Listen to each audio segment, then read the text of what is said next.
अस्सलाम वालेकुम। सिरात मुस्तकीम चैनल में आप सबको मैं खुश आमदीद कहता हूँ। दोस्तों, मदीना मुनव्वरा में कुछ फायरिंग के वाक़यात हुए हैं जिसकी तफसीलात मैं आपसे शेयर करने जा रहा हूँ ताकि आप तमाम हजरात इस बारे में जान सकें। तफसीलात कुछ ये हैं कि मदीना पुलिस के तर्जुमान के मुताबिक पुलिस एहलकारों पर फायरिंग करने वाले एक शख्स को गिरफ्तार कर लिया गया है। तफसीलात मज़ीद ये आई हैं कि पुलिस रीजन के तर्जुमान ने बताया कि मदीना मुनव्वरा में पुलिस को इतला मिली थी कि एक शख्स ने गाड़ी पर फायरिंग की। जब गाड़ी का ड्राइवर नीचे उतरा तो उसने अपनी गाड़ी से इसे कुचलने की भी कोशिश की और मुलजिम मौके से फरार हो गया।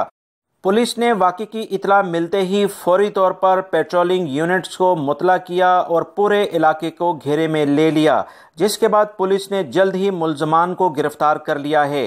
पुलिस ने मजीद बयान जारी करके बताया कि मुलजिम सऊदी शहरी है जिसकी उम्र 40 साल के करीब बताई जाती है। गिरफ्तारी के लिए ऑपरेशन के दौरान 3 पुलिस एहलकार भी जख्मी हुए हैं जिन्हें हॉस्पिटल मुंतकिल कर दिया गया है।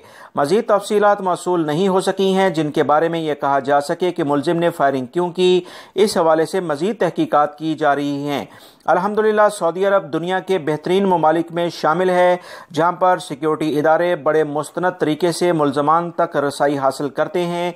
जदीद टेक्नोलॉजी का इस्तेमाल करके मुलजमान को बहुत कम टाइम में गिरफ्तार किया जाता है, जिस पर सऊदी हुकूमत और यहाँ पर जो सिक्योरिटी इदारे हैं इन्हें हम खराज तहसीन पेश करते हैं।